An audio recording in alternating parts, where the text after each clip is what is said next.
మాజీ మంత్రి KTR sir gear మార్చినట్టే కొడుతుందప్ప. మంచితనంగా నిమ్మలంగా చెప్తే వినేటట్టు లేదుగా సర్కారు. అందుకే దుడ్డు కట్టెతోని కొడితే తప్ప నిద్ర లేచేటట్టు లేదన్నట్టు మాటల వడివెంచిండు. వడిశాలతోని రాళ్ళిసిరి కొడితే సర్కార్ కంతలు వలిగేటట్టు మాటలకు పదును పెంచినట్టే కొడుతున్నది. ఇన్ని రోజులు ఒక లెక్క, ఇప్పటి నుంచి ఇంకో లెక్క అన్నట్టు ఉపన్యాసాలతోని ఊపు తీసుకొచ్చినట్టే కొడుతుంది. బీఆర్ఎస్ పార్టీకి ఆ మాటలతో చూడుండ్రి వాడి వేడి ఎట్లున్నదో.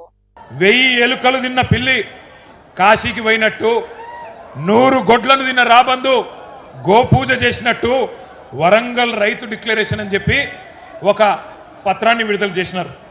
60 ఏళ్ళు రాచి రంపాన పెట్టి రైతాంగాన్ని, రైతుల రక్తం దాగిన పార్టీ కాంగ్రెస్ పార్టీ రైతులకు కిరీటం పెడతామని చెప్పి కళ్ళబొల్లి కబుర్లు చెప్పి 34 హామీలు ఇచ్చినారు. ఒకటి కాదు, రెండు కాదు. రైతు డిక్లరేషన్లో 34 హామీలు ఇచ్చినారు.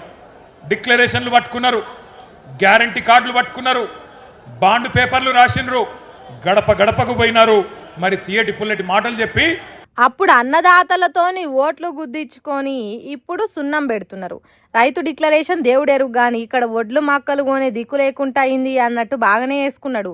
ఉమ్మడి వరంగల్ జిల్లాలో తిరుగుతున్న కేటీఆర్ సారు రైతులు పడుతున్న బాధలను తానే అడిగి తెలుసుకున్నాడు. కనీసం మంచిలో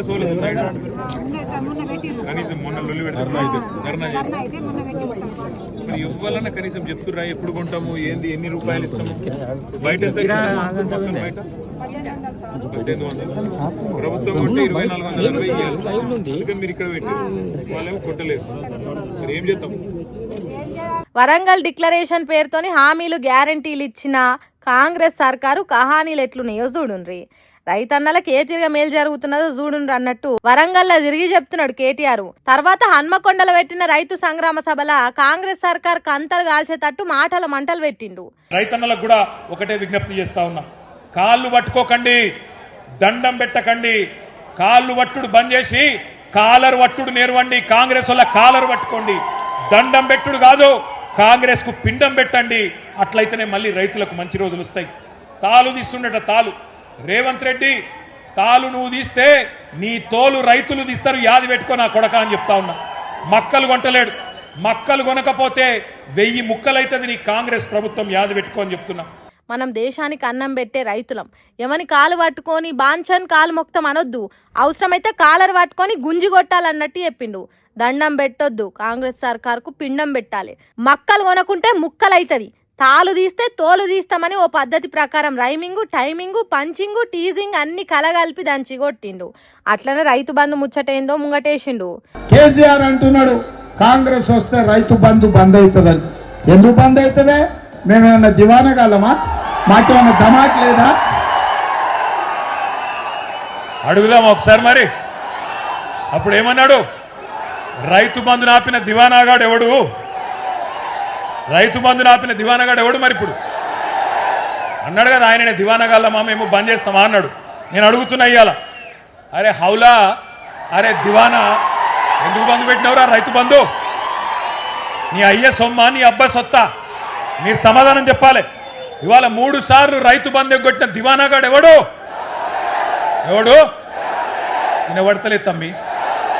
రైతు బీమాను బొందబెట్టిన హౌలాగాడు ఎవడు? 2 లక్షల రుణమాఫీ చేయని దివానాగాడు ఎవడు? 500 బోనస్ ఎగ్గొట్టిన ధోకేబాజ్గాడు ఎవడు? పంటలు కొనుగోలు చేయని బట్టెబాజ్గాడు ఎవడు? పక్కానా కేసులు పెడతాడా? కేసులు కాకపోతే వాన అయ్యా ఏం పెట్టుకుంటాడో పెట్టుకోమని దేఖలేంగే. నేను అడుగుతున్నా, నీయేసంటి బట్టెబాజ్ మాటలు మాట్లాడి ధోకేబాజ్ పనులు చేసి ఇవాళ గద్దెనెక్కి కూర్చొని యాడున్నవరా అయ్యా అంటే రైతు వారోత్సవాలను పెట్టిండు. ఈయననేమో ఢిల్లీలో పోయి పండుకున్నాడు. ఎవరు? రేవంత్ రెడ్డి. ఎక్కే విమానం దిగే విమానం తప్ప పీకింది ఏమున్నది? 69 సార్లు పోయిండు ఢిల్లీకి, 69 పైసలు తెచ్చినవా? వీడియోలు వేసి మరి వివరంగా చెప్పుకుంటా సర్కార్ను చంపి బొందబెట్టినంత పని చేసిండు.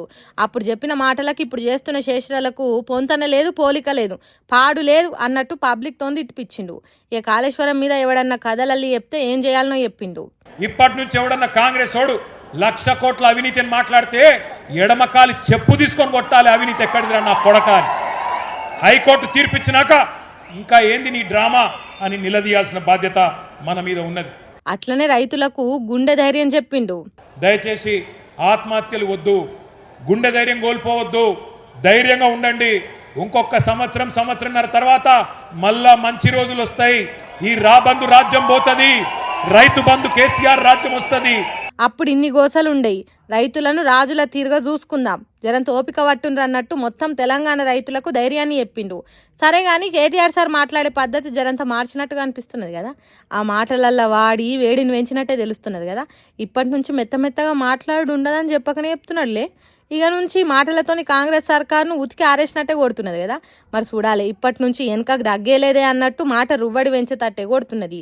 ఏమవుతుందో కేటీఆర్ సార్ మాటలు సర్కారుకు ఎసొంటి సురుకులు పెడతాయో అనేది రాను చూడాలిగా. కొంతమంది ఎంత తిన్నా బక్కగానే ఉంటారు. లడ్డుగా బొద్దుగా కావాలని కాసింత ఎక్కువ తిన్నా కూడా మున్పటి తిరగనే ఉంటారు. అట్లనే కొందరు పిరికెడు బువ్వ తిన్నా ప్లేట్లు తిన్నట్టు గుండ్రంగా తయారవుతారు. ఒక్కొక్కలకు శరీరము ఒక్కో తిరుగు ఉంటుంది. అది తెలవని కొంతమంది దేడ్ దిమాగ్ మనుషులు దొడ్డుగున్నోళ్ళని కించపరిచినట్టు మాట్లాడతారు.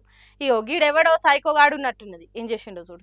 ఎలుకలు ఎక్కువ ఉన్నాయని ఇంటికే నిప్పు పెట్టిండట వెనకటెవడో. అవి అట్లనే చేసిండు. ఈ ఫోటోలు ఉన్న మోతేవారి చేసుకున్న పెండ్లాం లావెక్కుతున్నదని మొత్తానికే లేకుంటే చేసిండట. పాలకోవల విషం పెట్టి పానాలు తీసిండట. ఓ నీ నోట్ల మన్ను కదరా, నువ్వేం మనిషివిరా, అందరు నీ తిరిగి ఆలోచన చేస్తే దునియాలో సగం మందికి పెండ్లాలే ఉండరు కదరా అని తిడుతున్నారు కదా. ఈ ముచ్చట తెలిసి వైఎస్ఆర్ కడప జిల్లా మద్దునూరు కొత్త కోటలుండే కిరణ్ కుమార్ అనేటోడు భార్య పద్మజ దొడ్డుగున్నదని పానాలు తీసిండు. 8 ఏండ్ల కింద పెళ్లి చేసుకొని ఇలరికం అల్లుని తీరుగా అత్తగారింటి కాన్నే ఉంటాడట కిరణ్ కుమారు. మరి పద్మజకు అయ్యవల గౌరవం ఎక్కువైందో ఏమో తెలియదు కానీ చిరుతిండ్లు బాగా తినేదట. జంక్ ఫుడ్, ముక్క కూరలు ముద్దుగా తినేదట. అట్లా అన్లిమిటెడ్గా తినకు అని కిరణ్ చాలా సార్లు చెప్పినలేదట పద్మజ. అంతేకాదు భర్త మీద అనుమానం ఎక్కువ పెంచుకొని తిక్కలేపేదట. అందుకే ఏగలేక ఆగమయ్యి ఇంటర్నెట్లో భార్యను చంపుడు ఎట్లా అని తెలుసుకొని పాలకోవల విషం పెట్టి చంపిండట.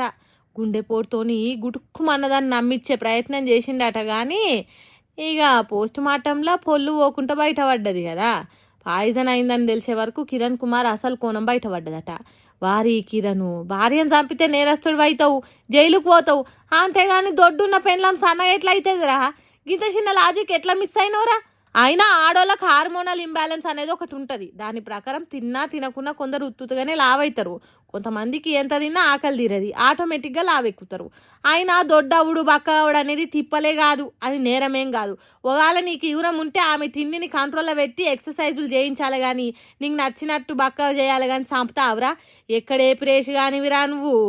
మనతో మంచిగా ఉంటుందా లేదా అని చూసుకోవాలి కానీ అంతేగాని సన్నగున్నది దొడ్డుగున్నది అంటున్నావేంద్రా అని తిడుతుర్రు ముచ్చట తెలిసిన వాళ్ళు కూడా.